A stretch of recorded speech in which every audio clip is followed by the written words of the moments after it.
না না, আজকে শুধুমাত্র আইবুড়ো ভাত নয়, তার সঙ্গে ছিল আমার বিয়ের কার্ডের প্রথম পুজো, সেটাও আমাদের প্রতিষ্ঠিত নারায়ণ মন্দিরে। তাই সবাই মিলে সপরিবারে চলে এসেছিলাম পুজো দিতে। আর ঠাকুমণি তার নাতনির বিয়ের কার্ড কেমন মন দিয়ে পড়ছে, তো সেটা তো তোমরা দেখতেই পেলে। সত্যি এই মানুষটার আনন্দের কাছে সবকিছুই যেন কেমন মলিন হয়ে যায়। আজকের আইবুড়ো ভাত খেতে গিয়েছিলাম মাসিমণির বাড়িতে।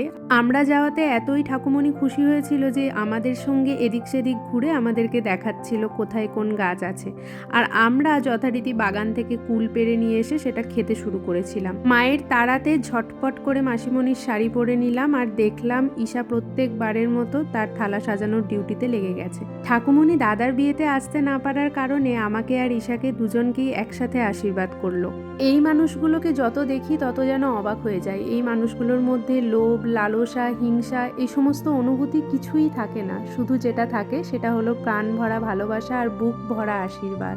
সব থেকে মজার যে ব্যাপার সেটা হলো কোইন্সিডেন্টলি আমার মাসিমণি এবং আমার মায়ের মাসিমণি দুজনেরই বাড়ি আমাদের গ্রামে। তাই অন্য সবার মতো আলাদা জায়গায় গিয়ে মাসিমণির বাড়ির আনন্দ উপভোগ করার সৌভাগ্যটা আমার হয়নি। তবে যেটুকু হয়েছে সেটুকুও বা কম কি।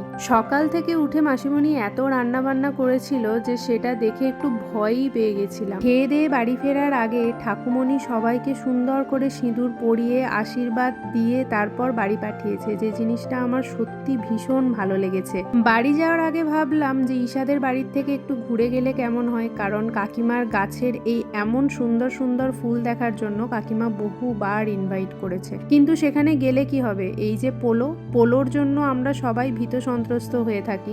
আর এই যে আর এক দুষ্টু, এর তো বদমাইশি কোনো সময় থামেই না। তো যাই হোক, এভাবেই কাটলো একটা খুব সুন্দর দিন। দেখা হচ্ছে আবার পরের ভিডিওতে। চলো টাটা।